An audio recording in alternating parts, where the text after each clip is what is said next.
welcome on into the latest edition of the Blue Horseshoe Podcast. He is George Bremer. I am Ryan Hickey.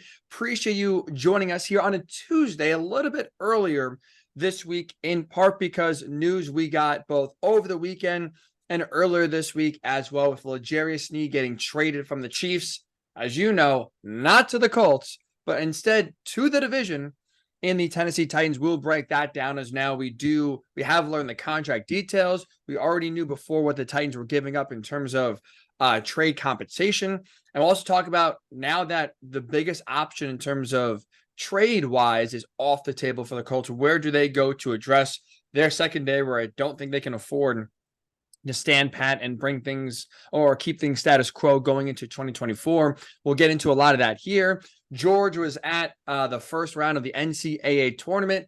Purdue fans, you can take a deep breath. The George curse of George being in the building 2 years in a row. Were you in Philly when they lost to St. Peter's? I was in Philly when they lost to St. Peter's. The concern of losing to a double-digit seed is not, well, I guess if they meet NC State, right, that'd be the Final Four, they could lose. So yeah, that's true. The curse of losing to a double-digit seed 3 years in a row with George in the building is still technically alive, but left no doubt on Friday and Sunday with George in the building. Purdue took care of business, no doubt about it. That was not a close game on Sunday. That it was for like 10 minutes, and then once Purdue got their hands on Utah State's neck, that one kind of ended very quickly. But I'm not going to say Purdue fans will be happy with losing to North Carolina State in the Final Four, because that's not true. But it would mean they're in the Final Four for the first time in more than 40 years. So it wouldn't be quite as devastating as the last two. You are right. So either way, I think Purdue fans, George is now in your good graces. He has shown you he is not the problem. Absolutely. I am 4-2. I am 4-2. Ooh. I mean, over the last 3 years. So, they went Sweet 16. We won't talk about what happened in Philly, but they got Sweet 16 too. Hey, look, you're not on the court. You're not the one putting the ball, or I guess in that case, missing shots, fouling the other team, not defending. It ain't you. I would be, though, 100% missing shots. And I don't know, really fast enough to foul anybody. I think I'd be good there. I mean, I wouldn't stop anyone either, but, I don't think I'd be in foul trouble. I'd just be camping out. I'd be like grabbing my shorts on one end of the floor, like, Coach, I need out. Tired. I think we'd both be good glue guys. Like get a long rebound, like first one off the bench, like for a timeout, if like our team's like on a 10 in a row, dart off the bench, give some guys come off the court some daps, like those glue guys that you need to keep, the team together with and bring the camaraderie up. That's us. That's where we fit in for sure. I'd be very good to come in at the end of that 106-67 game, cheer the rest of the way. That's my role. And miss bunnies. I can do that like nobody's business. Oh, man. Yeah, no, you're right about in a 40-point game when you're not asked to shoot, or you could be like Danny Hurley's kid, where Danny Hurley didn't put his son in up by 50 until like a minute left, then told him don't shoot the ball. And it was I thought he was about to run on the court and take the ball from him. When he looked for a hot second at the net. I thought he was going to take a shot. He did not. Yeah, that's us. That's us right there. That is the extent of our basketball skills.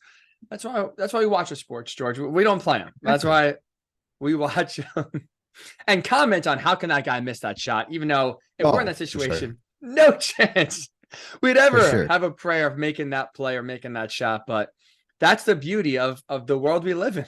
Criticize and live in a glass house, essentially. Why can't these guys stop Zach Edey? Come on, just get in there and muscle up on him. That's guys my comment. Suck. Just keep your hands up. Don't foul him. It's not that hard. Well, credit to the Grambling State kid. Credit to the Grambling State kid who's from Indy, though, for tackling him. I mean, I think that was the best chance. Yes, it's a flagrant foul, but he didn't score. Whatever it takes. It's March.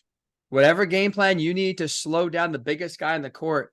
They tried it. Didn't work, but I respect the creativity from Grambling State. So George got a lot of basketball last weekend. Some really exciting basketball action you're going to be watching this week, and we'll get to that here in a little bit as well. Spring meetings right now are going on in the NFL. Shane Steichen spoke and gave a glowing review about Anthony Richardson on Monday, which is really exciting. We'll get into there. But George, the last time we spoke, we obviously talked about the DB position overall and the options Chris Ballard had. signing a free agent veteran, drafting a corner, or making a blockbuster trade for L'Jarius Sneed. And we kind of talked about which route is the riskiest for the Colts to go down, which one is, we'll say, closest to the sure thing.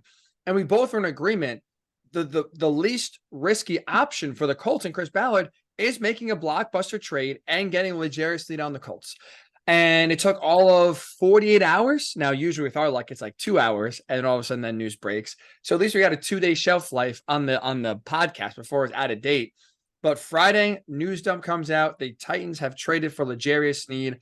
It is a future 2025 third-round pick and a swap of 2024 seventh-round picks. That is what Tennessee gave up to acquire L'Jarius Sneed. And as Ian Rappaport just reported on Tuesday, it is a $76.4 million deal, 4-year deal, $50 million guaranteed, which if you do the math, average annual value, $19.1 million. So Sneed did not get traded, George, for a big time pick. I mean, didn't get traded for a pick in this year's draft. And he did not reset the DB market. $19 million is still a high price tag, but he was looking to reset the market. He did not do that.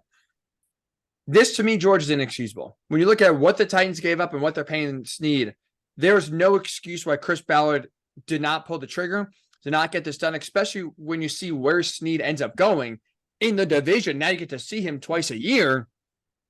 There is, to me, no justification out there that could be made to say that Chris Ballard made the right move in staying away from this deal. I'm curious, though, your thoughts. If you were to say Ballard made the right move in sitting out this trade and kind of staying pat, do you have like an argument or a way to back up the Colts not making this trade? I mean, I would have made the move, but what it tells me is he doesn't have the same evaluation on L'Jarius Sneed that he had on DeForest Buckner. I mean, that's the most obvious thing that came to mind. You know, we know when he has that absolute feeling on a guy, he'll go and make the move. Buckner got more money and a much higher pick, obviously, and that happened much earlier in the offseason. So we knew really the fact that it didn't happen on Wednesday, that he didn't have the same evaluation on not this past Wednesday and the opening day of right. Free agency. We knew when it didn't happen there, they didn't have the same evaluation. My guess is medical would be the only thing that makes any sense to me, that they're worried about the knee, you know, and I don't know where that's coming from. You know, I haven't heard that. I wasn't in Orlando, obviously, this weekend. I was in Indy watching basketball, and didn't fly there immediately. Still home. Anyone who watches regularly can tell I'm still home. But my guess is medical will be what he's going to bring up there, because that's the only thing I can even look at to even wonder on. You know, I know that there were some questions some teams had out there about the knee, and so that must be enough for him to feel like he doesn't want to do it. The only other side of it, you know, he has told us all along that he really believes in these young corners, and that's backing that up. I don't know that that's the right call. We're going to see moving forward. But, you know, he talked a lot this offseason about wanting them to kind of take their lumps. They knew they would, let them kind of grow from there. And he said earlier, you know, at the combine, that as far as he was concerned, they might add a young person in the draft, that he wouldn't be opposed to that. But, you know, wants to let these guys compete. He really likes what they've got in Juju Brents. He likes what there is in Dallas Flowers. Speaking of injury concerns and health concerns, they both have those as well. And he really liked what they saw from Jalen Jones. So, you know, this is a decision on his part. I'm not agreeing with it. Like I said before, as far as I'm concerned, I would have gone ahead and made the deal for Sneed. You see the numbers that come out, none of that would have made me back off of making that deal for Sneed. The fact that they still have the cap space to make the move, technically, they would have had to move some things around to get the draft class in, because they would have only had about $4 or $5 million after this was done. And they don't like to do that, but I don't think that would hold up the deal. They're not one of the teams that likes to kick the can down the road and restructure guys' contracts, you know, and change things around. They'll do it on occasion, and they definitely could have here, but obviously that wasn't the decision. So, you know, again, I'm not agreeing with it, but from what Chris Ballard has said, I'm not that shocked either. I mean, I said really at the start of all this that I didn't think Sneed would end up here. I really didn't think he'd end up in Tennessee either. Congrats to Tennessee for pulling that off.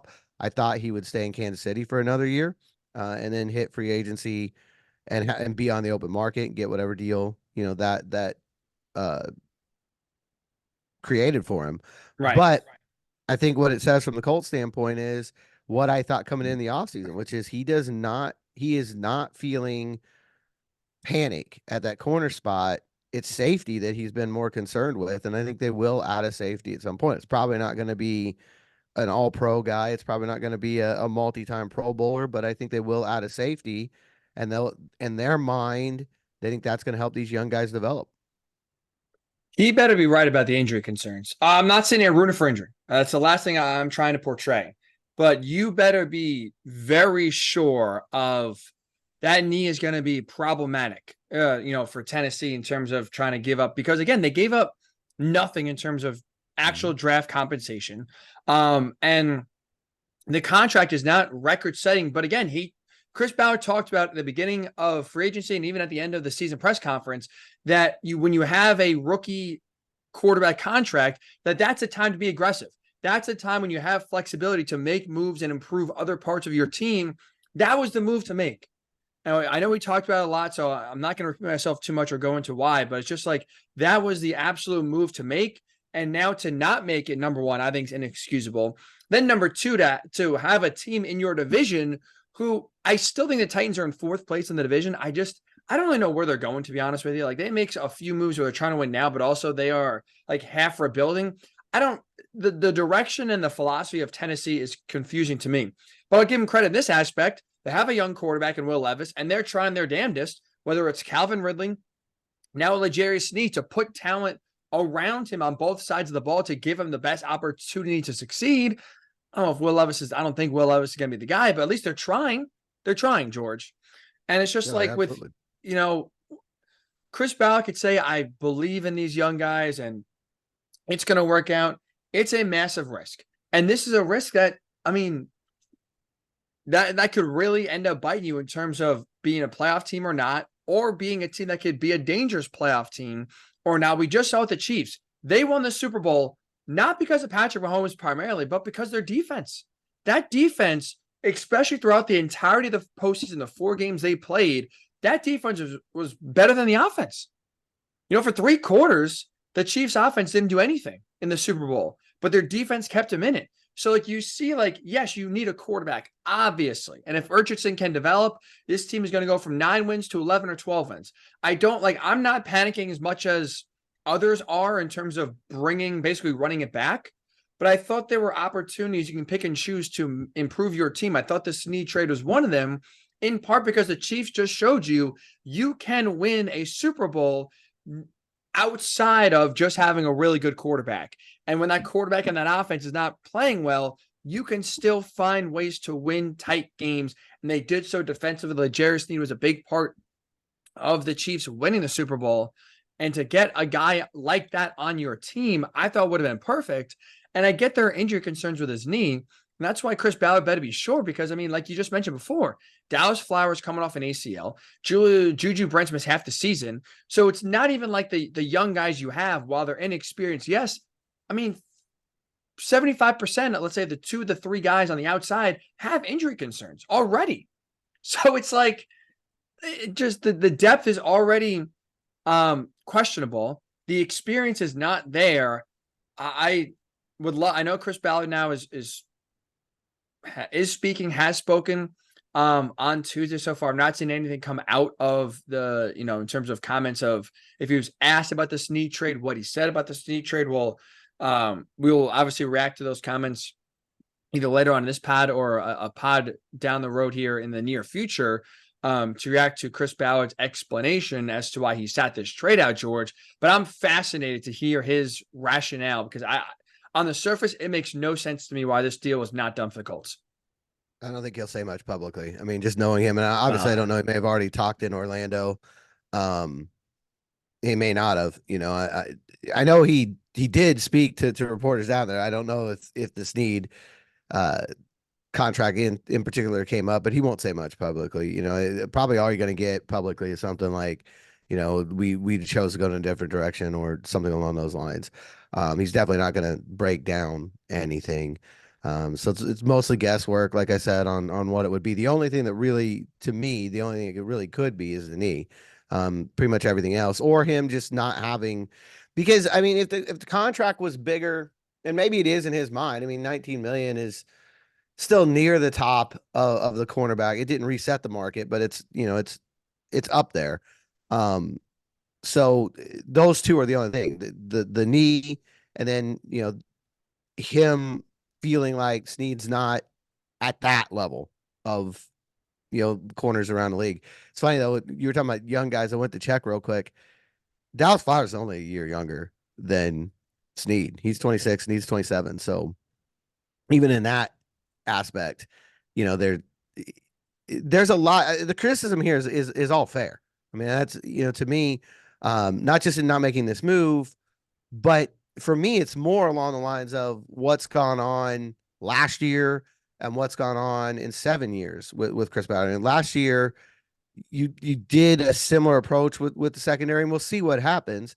But if they sign a safety, as I expect them to, and they do add at some point in the draft to the cornerback room, it's going to be very similar to what they did a year ago. I mean, they didn't sign a veteran safety, but they also lost Julian Blackman. So, rolling the dice again the same way when last year it did bite you. I mean, you go back to that New Orleans game in particular, Cleveland too, to a lesser extent.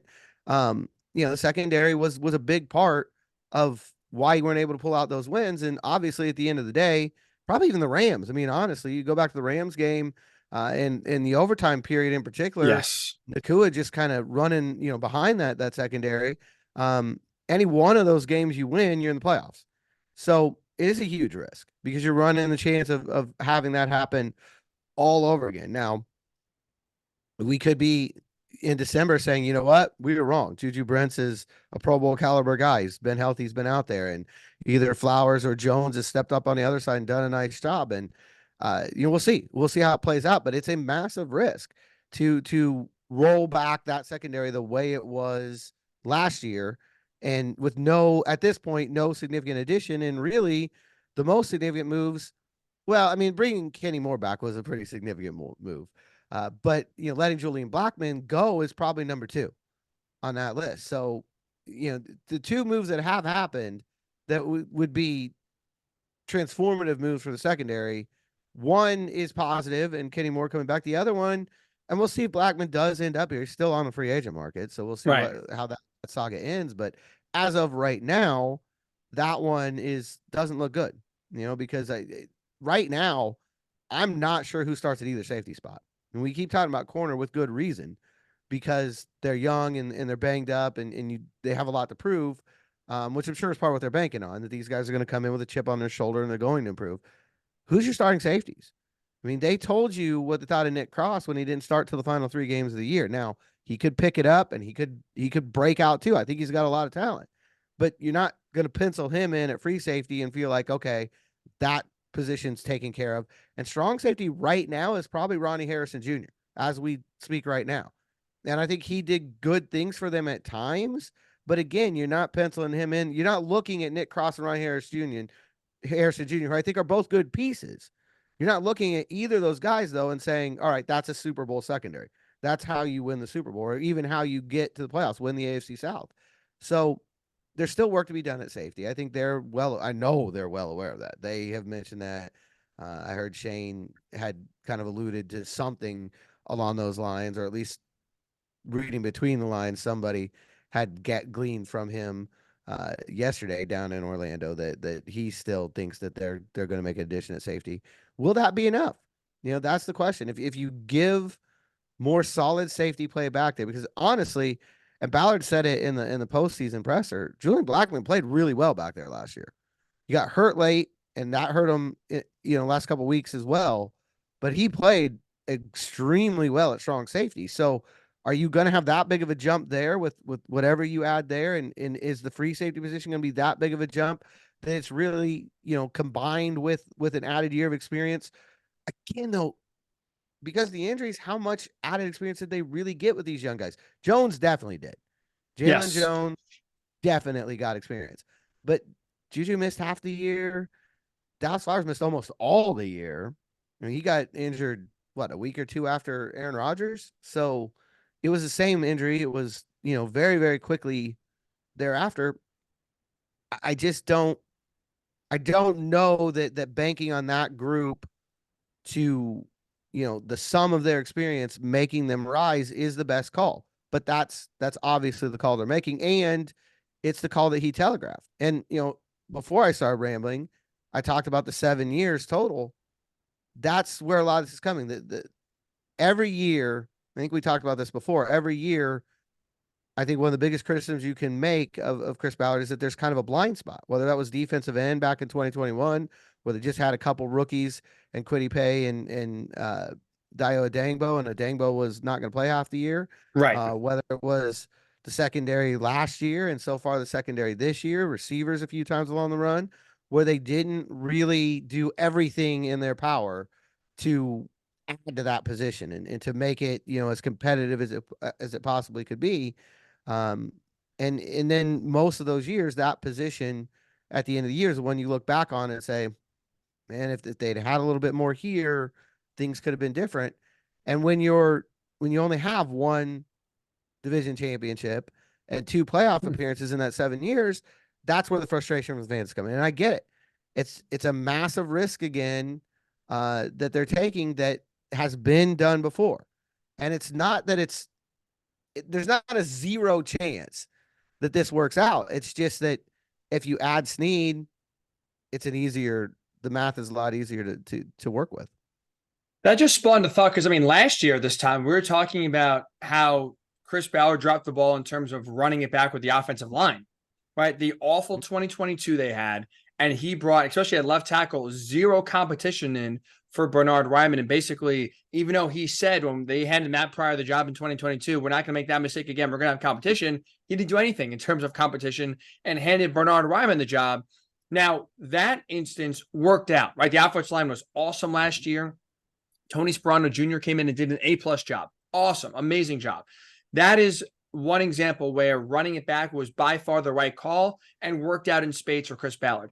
But the difference, though, is you had an all-pro in Quentin Nelson. You have a Pro Bowl guy when healthy in Ryan Kelly and a Pro Bowl guy when healthy in Braden Smith. 3 out of the 5 spots were played by high-level players. So it's like it's easier to bounce back when that talent's already there. You're running back a room that, like you just mentioned, is hurt and inexperienced, and that's just at corner. Safety as well, you have a lot of questions. Like if you get Justin Simmons and you get a pro and a veteran back there, is that gonna make the overall unit better? Yes. Is it gonna help the learning curve of Juju Brents? I don't know. Like, is that gonna make the overall secondary that much better? I'm not sure. So it's a risk, and I think for me, I would have prioritized corner over safety, and especially too with the safety market. Like, there are so many big names out there that's just going to suppress the money you spend. So even if you spend big with Sneed, you're like, whether it's Julian Blackmon or someone else, you're not breaking the bank to get 1 or 2 safeties in, because the just sheer mass of those guys out there with lack of, or not as many positions to fill, that's driving the price down. So you're going to get a bargain most likely on whoever you bring in at safety. That's why I would have broke the bank. The last thing I want to say before we spin it forward, George, when it comes to like the money aspect of Sneed, because you mentioned it kind of before, and I would agree in the sense of like, I'm sure Chris Ballard, like we look at the $19 million is like, that's not bad. Like that's below market or below record setting value for a guy that brings a lot of value to your team. And you said it accurately, like, well, that's how we view it. Chris Ballard may view that as a whole lot of money, $19 million for a corner. The thing that I thought, though, was like, if you think about it, if you spend $19 million at corner for 4 years, right? Richardson's contract is like, if he gets, and hopefully he does get an extension, right? He plays well enough where he earns that in 2 years and 3 years. That's an extension. That's not going to kick in. Like that may kick in like the final year of Sneed's deal, which you can cut in, move on from, restructure if you have to. If he's not playing well, he costs too much money. So like, everyone else really outside of DeForest Buckner is locked up for the long term, right? So like there's not, if you brought in Sneed and paid him $19 million, there's really not many, like who else, there's no one else you got to take care of essentially in terms of long-term deals. Again, DeForest Buckner is the guy that with 1 year left, outs are working now. And that's a guy that if it's next year, I assume he'll get extended at some point, but it's like, let's say 85% of the core guys you want long-term are locked up already. So like, you don't have to worry about, we got to pay this guy gets, we got 3 other guys we got to pay in the next year or two. So we can't spend $19 million on a corner because we have to take care of everyone else. They've taken care of everyone else. And that should have been, George, a luxury that you use as a reason to go get a move and a player like Sneed, because you do have, for the most part, your core locked up with a rookie quarterback contract. You don't have to worry about getting big time money till, bare minimum 4 years from now. It's just another missed opportunity when you look at the money that they spend or they have spent already. You don't got to worry about, other big time contracts down the road now for the next few years, at least. Yeah. On Buckner, I think the only way he's not here is if it's his decision. If he just says, no, I'd like to move on at this point in my career. And I don't see right now, I don't see that happening either. So I know Chris Ballard's not going to be the one to decide to move on from DeForest Buckner. I can feel confident in saying that.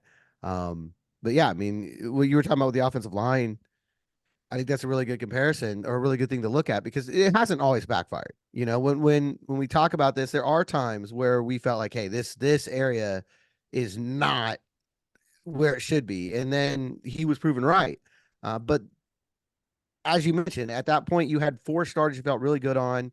And Ryman showed some real promise at the end of that season. So he did. Him coming out playing the way he did this year wasn't totally out of left field. It wasn't something that was not on the cards. But if you look at the secondary, I'm counting 5 positions because they're going to be a nickel most of the time, right? So 3 corners and 2 safeties is what you really have.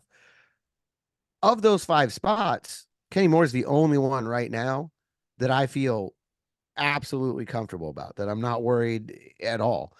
That doesn't mean, I'm not saying that Juju Brents can't be a good corner. I really think when he was out there, he showed a lot of really good things. I think he can be a good corner, but we don't know it. I'm talking about who is locked down in your mind, like, okay, you don't have to worry about that spot. That one's spoken for, and if he's healthy, he's the starter all 17 games. Kenny Moore's the only one. I agree, and that's a problem. That's a big-time problem, especially when you go into a year in which, I don't want to say it's not playoffs or bust, because again, Richardson, you're looking at his development first and foremost, but there's optimism at least that this team should be in the mix.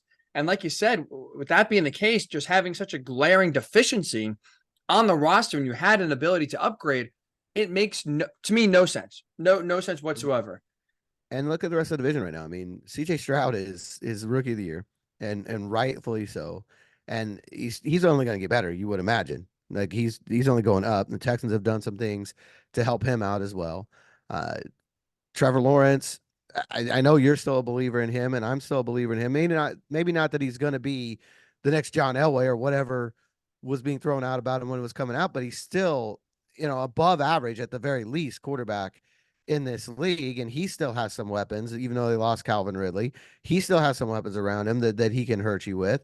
And we'll see what Will Levis develops into, but he's got right now arguably the most, well, not arguably, he definitely does have the most accomplished duo at wide receiver in the division in Calvin Ridley and DeAndre Hopkins. So age is a factor there, but no pair of receivers in the division has already put more on paper than those two. So that's another reason why I think the secondary needs to be beefed up. This is all of a sudden, Ballard talked about this in the offseason too. This is all of a sudden a really good quarterback division.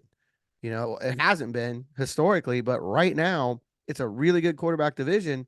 And at the moment, on paper, the Colts don't feel all that well equipped to deal with that. No, they do not. So where do we go now, George? We talked about last week, again, the 3 options that they have: trade, draft, free agent. Right now, now that L'Jarius Sneed's off the trade block, I don't see another corner that's available for a trade you can bring in. So the trade route, it seems, is done. We talked about pick 15, in previous podcasts. Brian Thomas is a receiver that feels like it fits the Chris Ballard profile. We talked about Brock Bowers. And you do have Chris Ballard talking about how he feels like he already has a position he wants to draft at number 15 in mind, or I guess if he trades down in the first round somewhere, he wants, the first pick he makes, we'll just say, we'll cover our bases that way. The first pick he makes in the draft, he feels like he knows the position he wants. Do you feel like now it's like it screams like if you would put a percentage on it, is corner the highest you would say percentage in terms of likelihood position wise they'll draft at 15? I mean, that's what everything's pointing to, right? I mean, it's not a great safety draft. I don't know that there even is a first round safety out there. And really, where else would you look on the roster right now and say like, okay, that's the pick, that's the spot. The only thing that I'm always leery with on that is I feel like every time that we go into the draft saying absolutely wide receiver, absolutely running back, Ballard throws a curveball and he grabs something that you didn't expect. We do know he will take best player available. I mean, that's why I keep leaning towards corner again here too, because if you look at mock drafts, which we know are worth their weight in gold, right? I mean, they're absolutely always accurate, and there's no question that that's how things are going to play out on draft day. Never any adjustments either. No, they're always the same from day one on. But right now that's the best you have to go by, and just buzz around the league. There does seem to be a decent chance. I don't know what percentage you would put on it, but a somewhat decent chance that there's not a corner off the board before the Colts pick. That every corner in this draft will still be there at 15. And if not, the most I've seen is 2 going. Mostly it's 1. Their chance to get a blue chip high end player at corner is probably the only other position that probably compares and maybe would be ahead is wide receiver. Maybe offensive tackle, depending on how many of those guys you rate highly.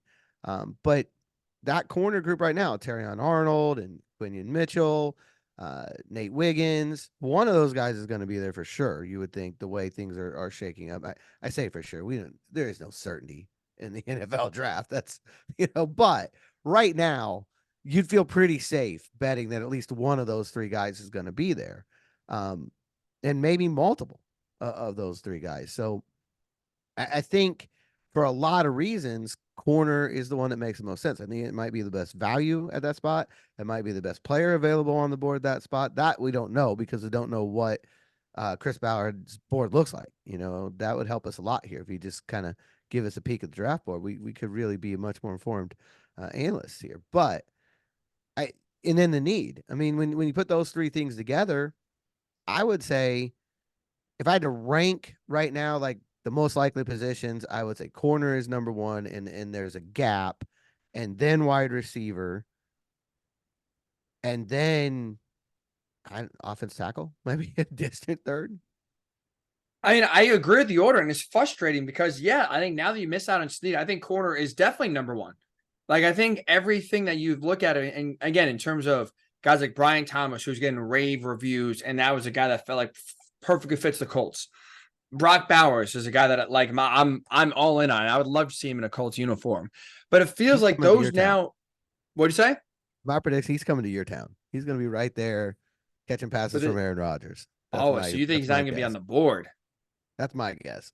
If he's not going to be a Colt, George, I'd rather that be the case. Like, that's what's partly frustrating is now that you miss out on Sneed. To your point, the need for like you go into the draft, corner is number 1. On any website, on any draft show you watch, when they talk about the Colts and they say draft needs, numbers 1, 2, and 3 is going to be corner, corner, corner. And then everything else is secondary. Everything else, for the most part, is like a luxury, right? And it's frustrating because we talked about this last week. Going into the draft, needing to basically draft a starter is, to me, like the worst thing you could possibly do outside of quarterback, right? Because it's one of those things where you want to get the best player available because there's nothing when it comes to a sure thing in the draft at any position, at any time you draft. So like you want to get as many just good players out of the draft as possible. Forget the position, just get as many good players as you can. And that's hard to do, but that's a little bit easier when you're not reaching for certain players or certain situations where like to go to what Shane Steichen talked about on Monday, he was asked by someone about the tight end position as well. And he basically doubled down from what he said earlier in the offseason, where he's basically said, like, you look at the best teams in the league, they have that kind of bell cow tight end, that game changer in between the 20s, in between the numbers that can take advantage of mismatches against linebackers and safeties. He's basically telegraphing or passively aggressively saying, I want Brock Bowers on this team. And I think Brock Bowers would be a tremendous fit for the Colts. But it's like at 15, if he's there, and if you're Chris Ballard and every other corner, like you said, is on the board, I don't know how you pick Brock Bowers over a corner when that room right now is so inexperienced and questionable with talent. I know you're getting younger. I don't think that's the best idea to make an already young and inexperienced room even younger and more inexperienced. But it's also the same time, like, I don't know how you can't run this group back next year with just like status quo. You got to get someone in the draft. And I think it's getting a high, unless he is going to be uncharacteristically aggressive and trade up.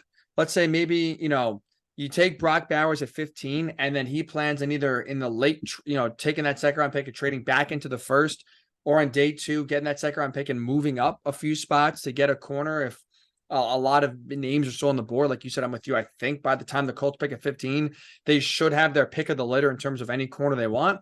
But you're still, in a way, whether it's round 1 or round 2, you feel like you have to budget one of those guys to a corner, and then you're drafting more on need versus just best player available, which is not, sometimes it works out, but that's not the way you want to go into the draft when you feel like you're kind of handcuffed to one position. And they could miss out. I mean, I like the way Brock Bowers plays. I'm not going to sit here and tell you he's Travis Kelce 2.0, but like, they potentially in this Shane Steichen offense could have to be forced to miss out on Travis Kelce 2.0 or George Kittle 2.0 because they didn't get anything done in the offseason at corner, and they had to then use pick 15 on a corner just out of necessity versus taking the best fit for their team, which could be the tight end from Georgia. That's what, to me, George eats at me and is frustrating. It feels like corner is now by far the obvious need at pick 15, and that's not the best thing you can – that's not a good thing going to the draft when that need is so high. No, absolutely not. But I wouldn't worry about it on your concern, because the Colts won't do that. I don't think that's just not Ballard's way. They won't do what? They won't pass on if they have Brock Bowers as high as we think they do. They won't pass on him. They'll figure out something else at corner. You always hear from Chris Ballard. One of the things I think that if I've heard anything consistently for 7 years from him is that this whole process of building the roster is a year-round process, and that sometimes you get guys in March, and sometimes they come in April, and sometimes they come in June. I mean, I don't know how many times he has said that. And what he's talking about is, you see it all over the league. I mean, there's always something that crops up, and there's a surprise cut during camp. You're like, whoa, they cut, whoever. Or, somebody's contract situation get like right now we're talking about, we don't see a trade possibility because we don't. And there isn't one that's obviously out there. But a week from now, there could be a disgruntled player somewhere that right now we don't know about that's coming out and saying, Sauce Gardner for a second round pick, George. Who says no? you got to start selling that dissension in the Jets room there. You can take care of that one. But you just don't know how things are going to play out. And he often is of that mindset. So I don't think, I'm not saying like, hey, they're going to end up with a corner that nobody sees coming. That's not my point. The point of it is, this is where his patience will mean that he won't pass on somebody at 15 he totally believes in. And so as much as I definitely say corner is the biggest need, and everybody's going to say that, I'm still not 100% sold that that's the way Chris Ballard sees this. We'll find out once we get to April, but everything he has said, and he rarely is, completely misleading to the point where it's a smoke screen or something like that. He just doesn't do that very often. Everything he has said this offseason points to the fact that he does believe in those young corners. And he talks about Jalen Jones the way he talked about Kenny Moore way back before everybody else started talking about Kenny Moore that way. I think his belief in these guys is real. Is it misplaced? That's the question. But, we won't know until they get out on the field and they go through the season, and then we can say, hey, we were right or he was right. We'll find out. Last year, this time, we were saying they better get Bryce Young. They better get Bryce Young. If they don't, things are not going to go well. Well, not at this time, because the trade had already happened with Carolina by now. But a little bit earlier than this, we were all on board with that. And I would say they made the right move getting Anthony Richardson. So we'll see how things play out. But right now, I feel better about what the Colts did than what we wanted them to do. So all of which is to say, I don't know how things are going to go. It's our job right now to comment on how we feel right now. We're not always right. He's not always right. We'll see how that plays out. But I don't think the one thing I feel really confident in is I don't think they're going to stand there at 15 and pass on somebody. Because the other thing he said, and I always go by what he said, because it's not me guessing that way, right? I can use his words. It has more power. When we were behind the podium at the combine, he said you don't want to make a mistake and pass a guy who's really good because you weren't doing the work. You didn't get enough drafting done. You were too focused on one area, and you don't want to pass somebody who's really good because of that. So I don't think that they'll do that. He's never really done it in the past. I mean, there's been plenty. It's why when I said earlier that, so many times this has to be receiver. This has to be offensive tackle. I mean, that was like 3 years in a row. This has to be offensive tackle. And he doesn't make that move because if the guy, he's not going to sit there and say, Brock Bowers is 3 tiers above Quinion Mitchell on my draft board, and I'm going to take Mitchell. That won't happen. I don't know what will happen, but I know that won't happen. I hope not, George. I really hope not. So I think that Bowers is a good fit. We've seen Ballard in the past to listen to his head coach. And if you listen to Shane, the few things he will give you insight on and give you his full opinion on is the tight end position. He's talked about the great ones. He's talked about what kind of separates good teams in the league, and teams that win a lot of games usually have a really good tight end. I mean, that just is playing out now. The 49ers, the Chiefs, the Lions with Sam Laporta, like some of the best tight ends in the league are not coincidentally on some of the best teams in the league. I hope that you are right. I hope that we're sitting there if pick 15 is the Colts are on the clock and Brock Bowers is there and all the corners are there as well. I hope Ballard says, I'll take a swing on Brock, and then maybe is aggressive in the draft, trades up, and maybe gets Nate Wiggins early in round 2 or Quinion Mitchell late in round 1. Then I think we're having a different discussion based on at least the draft results and Chris Ballard's aggressiveness. And I hope George, he has a plan. Because you again, want a prediction? Sure. You want a mock draft? Yes. Let's go. Let's hear it. I do think Brock Bowers is going at 10. I'll say that right now. I think the Jets, when they signed, was it Tyron Smith? Yes. That they signed? I said they're drafting Brock Bowers. Like, that's the first thing that came into my mind. Because as much as he's a great fit here, and he absolutely is, he also seems like a terrific fit for the Jets. Like, it seems like the kind of thing that their GM, Aaron Rodgers, will want to do. So I feel like that will be a pick there that will go the Jets' way. I think what Ballard's going to do is not trade up, but trade back. I think he's going to go back into the 20s and get either a corner or a receiver there and try to get another second-round pick in that move, and that will be the other position. So I think there'll be a corner and receiver, but it'll come somewhere in the 20s and then somewhere with an extra second-round pick. That's my official George Bremer Blue Horseshoe prediction as of March 26th. Write this down, clip it now. It's very easier, more than ever. Screen record this if you're watching on YouTube. I guess screen record it too if you're listening to the pod. That works as well. George has put it on the record. March 26th, we're recording this at 1:08 p.m. Eastern. He has made his proclamation. The Colts will trade down from 15, which I'm sure every fan's going to be excited for and love. Yeah, and they'll love this. With the top 2 picks in no order, receiver, corner, that is the first 2 picks off the board for the Colts, according to George Bremer's. Is this one and only? Like, sure, that's one thing that bothers me about mock drafts. It's 1.0. The next week it's 2.0, 3.0. Like, please, enough. Is this the George Bremer 1.0? Is this the George Bremer one and only mock draft? I'm sure I will cheat and I will come back around later because information might change. But right now, on March 26th, that's how I'm feeling. That's the way the wind's blowing for me. And Brock Bowers is a Jet. That's the other part of that.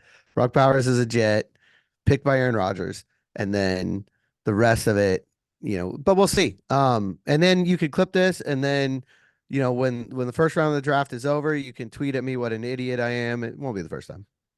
or what a genius you are. And George called this literally a month before the draft that this was going to happen. So That George would be the Bremer, first time. hey, come on. If you're a If someone smart called me a guy. genius, that would be the first time. But the idiot part, that happens all the time. Unfortunately, I'm in the same boat as you. Yeah, the I word is thrown around a lot more than the G word. That is for sure.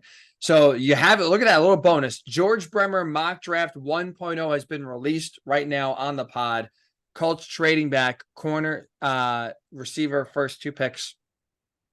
For Chris Ballard come draft a month from now in Detroit.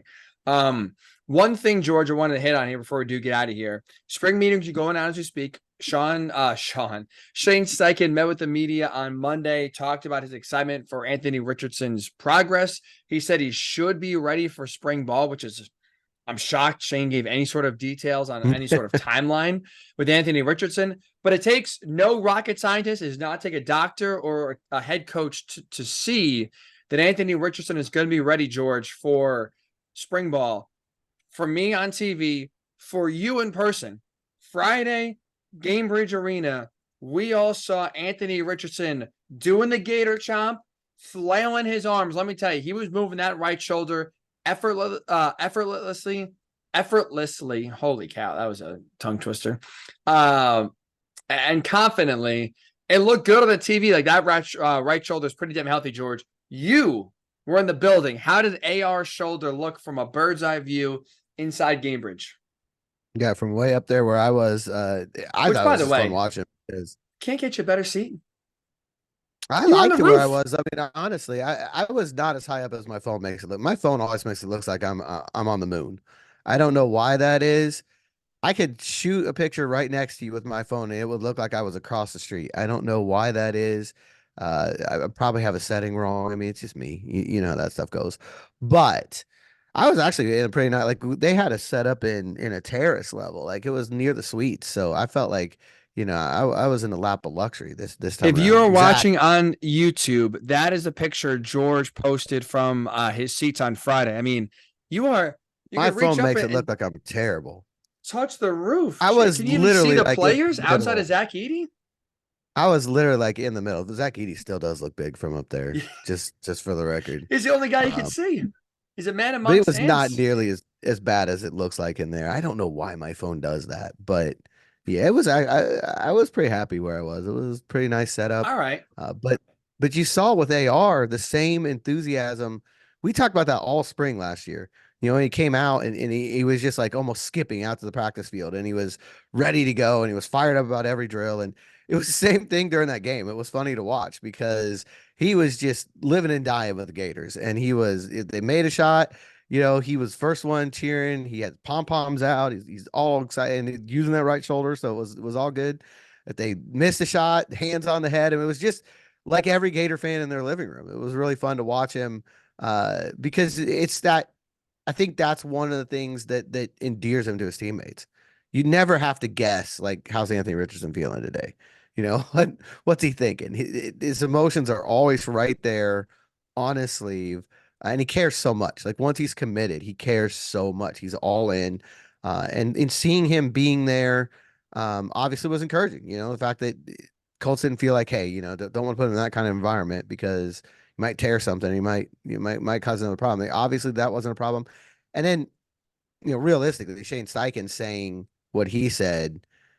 Look, Shane is always, he's got a little shoulder. That's his answer to everything in this situation. The fact that he is saying he's gonna be ready for OTAs, that's as good of a indicators you could possibly have. Because it tells you that Shane Steichen is 100%. I don't think he's going to tell us anything if he's not 100% on it. No, you're right about that. Yeah, he does not live in hypotheticals. He does not want to have his words used against him. He's very careful and cautious in terms of how he talks, which is why, like you said, a lot of it is we don't talk about scheme, we don't talk about injuries. It's a lot of non-answers for a lot of different questions he asked. So it's very encouraging that he felt pretty confident in saying that he'll be out there. Now, he also said he'll be limited, which is smart. Again, it's OTAs, like mini camps. You're not going to have Richardson throwing 500 balls a day. You're going to ease him back. The good news is too, George, at least right now, and I'm knocking on wood for those out there that are superstitious. I'm very superstitious. So hopefully you just heard the wood knocking. So don't blame me if this happens. But this looks like the first real OTA session the Colts are going to have with everyone out there. You know, Pittman's right going to be now. out there. Jonathan Taylor's going to be out there. I mean, last year's Richardson, and we were kind of joking.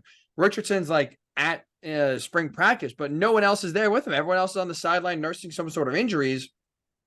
So at Yep. least it seems like on paper, this is going to be the first real offseason the Colts can build chemistry going into training camp and hopefully become sharper and gel quicker. Now that everyone is healthy, including obviously the most important guy, AR. And Jelani Woods may be out there. I mean, that would be a really big one. We'll That see would be big. how all that goes. But yeah, just the fact that Richardson and Jonathan Taylor are going to have a spring together. I mean, they had 2 snaps. That was the entirety of their time together last year on the field. That they're going to have a spring and a summer together. That's exciting. And then, like you talked about, give those limited reps to Richardson, which makes sense. Gotta let Joe Flacco get out there and air that arm out, right? Let him throw the deep Yeah. ball. Maybe you'll have Xavier Worthy running under it. That'll be a sight to see in the spring, right? Get that Ooh, 4.21 speed and off he that would be goes. fun. Oh, that would be fun. For how far AR can throw, it'd be fun to see Xavier Worthy run under. That is for sure. It'd also be fun, George, to see possibly Xavier Worthy on the kickoff. We also Yeah. learned on Tuesday that now the kickoff is changing. It's going to be the XFL styled kickoff. I don't know how you feel about it. I'm excited. This is going to provide more action. There's going to be provided more kickoff returns. I looked it up today. Do you know how many kickoff returns the Colts had in 2023? Not many. 9. I would not have guessed that 9 low, but kickoff returns all season long in 2023. I think the number was looking up in the XFL with the way they do the kickoff style. It was like they had a return on 92%, I want to say, of kickoffs. The NFL was 22%. So, I mean, the kickoff essentially up until this point is a 10-second buffer, a 15-second buffer to get back to your seat. If you go to the bathroom, you get food, whatever, you're in the stadium, you're at home. It's an extra 15-second buffer to make sure you don't miss anything. That's all it was. Now it seems like there's going to be some excitement here. And I mean, you look at the Colts, this is another area now you could kind of talk about where they can improve it and make some explosive plays. Isaiah McKenzie took 6 of the 9 kickoffs, or return, I should say, 6 of the 9 kickoffs for the Colts. Obviously, he ain't getting back in 2024, so they're going to need a new kick returner. Josh Downs I think he took 2, if I'm mistaken, and Dallas Flowers was 1. I was 2 of those guys back, but would you say, George, right now with the kickoff actually seemingly on paper being more a part in 2024, those 2 guys, would you say right now on the roster that are most likely to handle kickoff duties? I would think you'd look somewhere else. I mean, both right now, you're looking at both of them as pretty big time players. I mean, Downs will be no worse than the third receiver in this group, so maybe you could use him back there. But Flowers, I would think he's going to have a good chance to start at one of these corner spots. We'll see, how that competition goes. But I would feel like Juju and Flowers have the front runners there. Although the GM will probably tell you Jalen Jones is going to definitely push both of them. So we'll see how that works out. If one of them doesn't win a starting job, though, you could definitely see that working in. I just think you got to be careful. You don't want to lose a starting corner or a really significant wide receiver because they got injured on a kickoff. So you got to be careful with that. I would look more at guys like Ashton Doolin, who hopefully is going to be back, and has the speed to make a difference in that. Maybe trying to put. I don't think Evan Hall has that kind of speed. Like, it's nice when you have that running back. Maybe Tyler Goodson, get back there and see if he can be the return guy. But it could very well be a rookie. I mean, I think that's one of the things where you draft these guys and you kind of help them work in on special teams, and it could, especially on day 3, it could play into some of their decision making because they always like those really athletic, explosive guys anyway. That you're talking about adding that this year. In particular, which they do every year. So when they talk about it being a focus, I don't know what that means. No one under a 10 RAS this year for getting drafted. I don't know. It'll be really interesting to see how that plays out. But I think that's what you want to do as a depth guy. It's usually like a backup corner, a backup running back, a backup receiver, somebody with blazing speed. So that'll be interesting to watch. I'll be honest, I haven't seen the XFL, and all the like on paper explanations of this kickoff just confuse me. I have no idea what's going on yet. I've got to see it, and then I'll start to understand. But someone's going to throw a flag at some point. I'm just going to have to accept it because I have no idea what that rule is. So to try to explain the best I can, I'm with you. I've not watched a lot of XFL, but I have seen some clips now of this kickoff specifically. The best way we can, well, number one, if you want to see the video, it's probably the easiest way to learn it. Adam Schefter on his Twitter put out a video from the XFL kickoff. I mean, if you just YouTube it, whatever search engine you want to use to find a video, just YouTube it, XFL kickoff. You'll find it in 2 seconds, and I'm sure it'll be explained. You'll see it in action. How we can explain it here is, so let's say the Colts are on kickoff return. 10 guys for the Colts kickoff return all line up on their own 35-yard line. Everyone in one line. There's no stagger formation. Everyone on their own 35. The kickoff team lines up 5 yards across, so they would be on the Colts 40-yard line. What they're trying to do in this kickoff is, one, encourage returns, but also two is limit collisions. So now instead of you having guys having a 20-yard head start right on the kickoff team where you're sprinting down the field and making collisions 20, 30 yards down the field, now it's 5 yards down the field. Now it's essentially a rugby scrum or, a line of scrimmage play where there's only 5 yards you have in between you and the defender versus 20 or 25 or 30. So you basically have one wall, they're going to block, and the returner is going to be in his normal spot. The kicker is going to be in his normal spot. So you should have, the guy catching on the 5-yard line, 10-yard line and go. So you should have more avenues for bigger returns. Like, 'cause if you find one hole, there's not waves of guys. It's one hole, it's just one line. So if you penetrate through any part of the one line, you should be, in set up for a pretty big time return. Now, what confuses me, so I'm not going to try to get too in depth here because it is a little confusing. There is rules about the touchback. Like the touchback, it goes to the 30-yard line now. But if the ball is kicked in the end zone, there's also another rule. If the ball is kicked and it lands in what they are calling the target zone, which is the red zone, the 20-yard line and in. And if the ball lands in the target zone and then rolls into the end zone, then you get the ball on the 20-yard line. So it's like a punt touchback. That part's a little confusing and there's a lot to remember there. But essentially, I think the kicker is inclined or incentivized to kick it short of the end zone. Because I don't think you want to put the ball on the 30-yard line right away. So you're incentivized to kick it short for a return.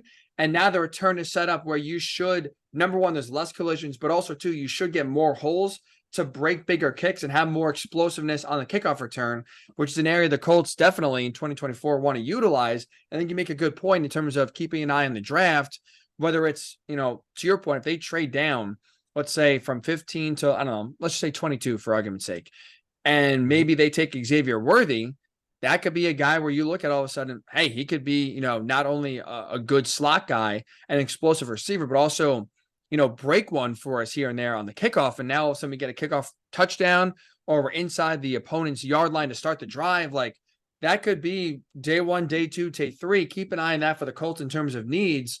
Now that this kickoff is going to be an important part of the game, could be a big way for the Colts to have an advantage next year.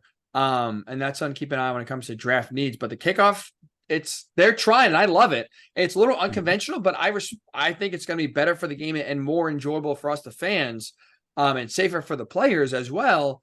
The kickoff is back, George. The kickoff is officially back. I'm all for getting more kickoff returns in there. And it sounds like, from what you just explained, it sounds like Rigoberto Sanchez could be a big weapon here because that's one of his best things is dropping that ball inside a target zone. And, we'll see how that plays out. Should be interesting. And also, I think they can't move. No one can move until the returner touches the ball. Something about that I heard. Yes, you're 100% right. So, right, you can't, when you start obviously running when the kicker kicks the ball in the old format, now you're right. The kicker kicks it from his normal spot, and the defenders and blockers can't move until the receiver catches the ball. So, that I'm sure, by the way, I've said this before, I think it's 100% true. The referees have too many rules to remember, to enforce. And that's part of the reason why I think we're seeing missed calls because they have so much to remember and process, and the game is faster. good luck now trying to determine, like, it's almost like in baseball, did a runner leave too early and a sack fly? Nope. I don't know if we're going to have to review, like, did a player leave too early before, did he run before the player caught it? Like, I'm sure, like, on offsides, you can, right? We've seen offsides on the kickoff when the player gets ahead of the Mm-hmm. kicker. I guess we're going to have offsides now, and referees just down the line seeing he catches it. Did he move too early? That's going to be fun. Just what we need, George. Another controversy for referees to worry about. Another bank. Well, that even not even talk about the hip drop tackle. Oh, That's a whole other episode that we can do. They always add rules. They don't take rules away. I don't know if that's always the yes. best way to do this. Like, you never see them say, Great "Well, we're point. taking this one out." They just add more in, and then the referees have to add more onto their plate. And a lot of them, like this one, are bang bang like you're talking about. I mean, I guarantee you, there's gonna be a controversy at some point. It'll probably involve Kadarius Toney. Some point in the year, there'll be a controversy about did they move too soon, did they not, and it wipes out a touchdown for somebody because they throw the flag and we're gonna Zapruder film it down to the final millisecond. He moved, but I would say just physics. The defense has a little bit of advantage there because they're going to see the receiver touch the ball. The offense is going to have to. I mean, the receiving team is going to have to react to their movement, right? I mean, they can't. They're not going to know that the ball was caught or touched yet.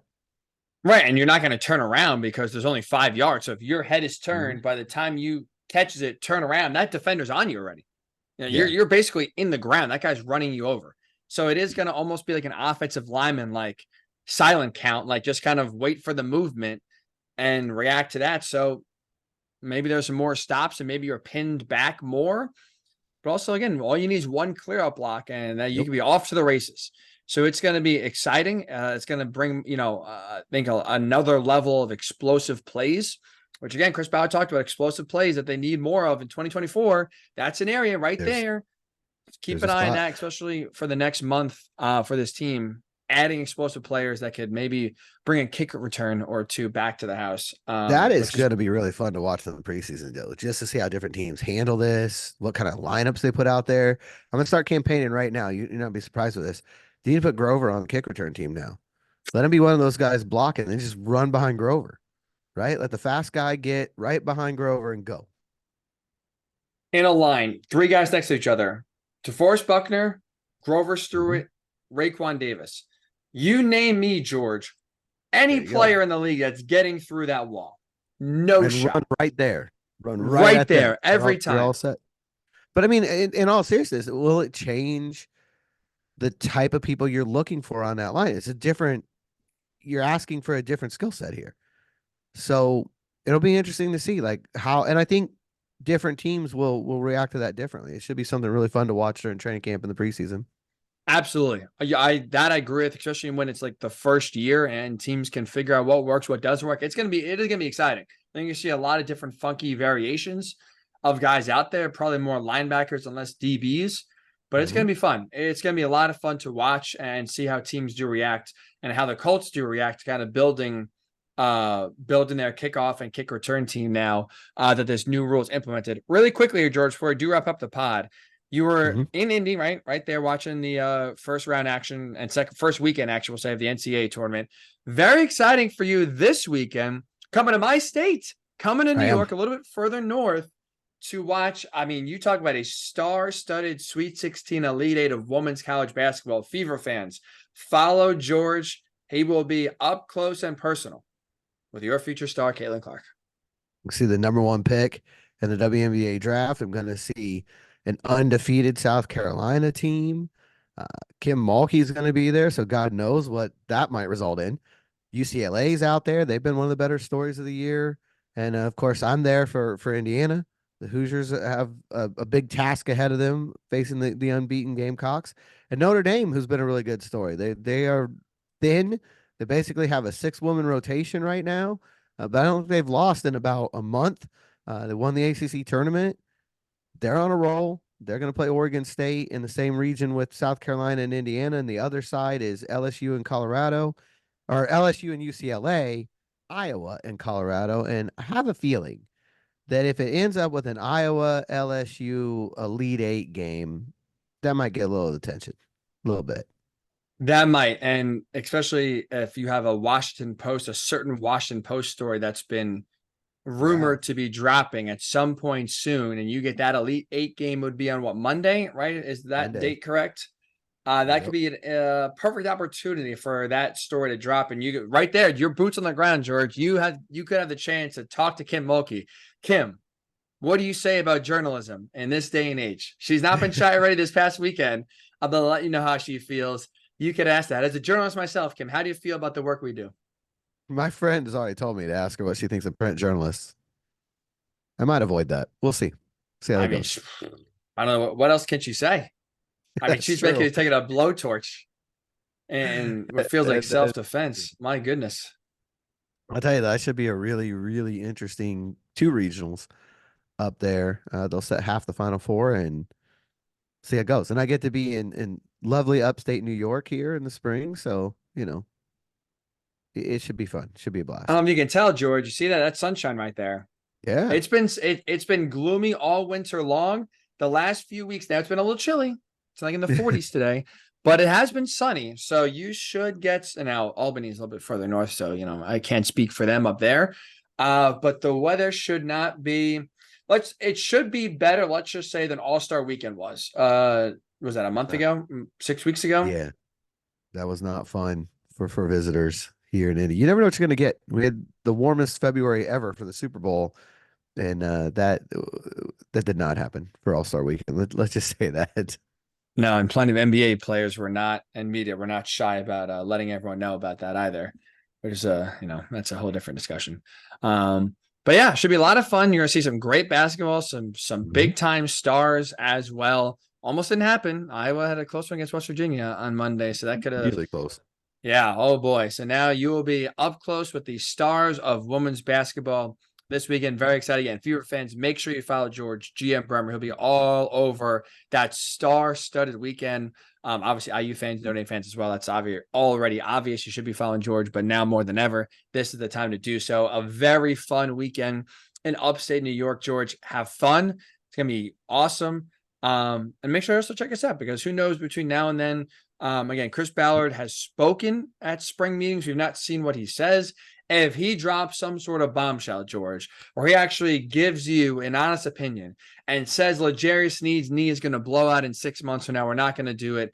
We will be back reacting to that for sure, or any other news we do get out of Colts land. We will be back. So subscribe on YouTube. We got a lot of subscribers recently. Keep on subscribing. Tell your friends. Hit that like button. Comment as well. You agree with what we're saying, disagree, let us know what you think as you kind of get our thoughts. We though want to hear your thoughts as well. Blue Horseshoe Pod on YouTube. Same name wherever you do get your pods, available everywhere. We're all over the map. Email us, bluehorseshoepod@gmail.com. We want to hear from you. We appreciate the social interaction as always. If we don't talk to you between now and next week, have a great weekend. Purdue fans, enjoy the hoops. IU women's basketball fans, Notre Dame basketball fans, Caitlin Clark fans, enjoy the hoops as well. We'll talk to you next week on the Blue Horseshoe Pod.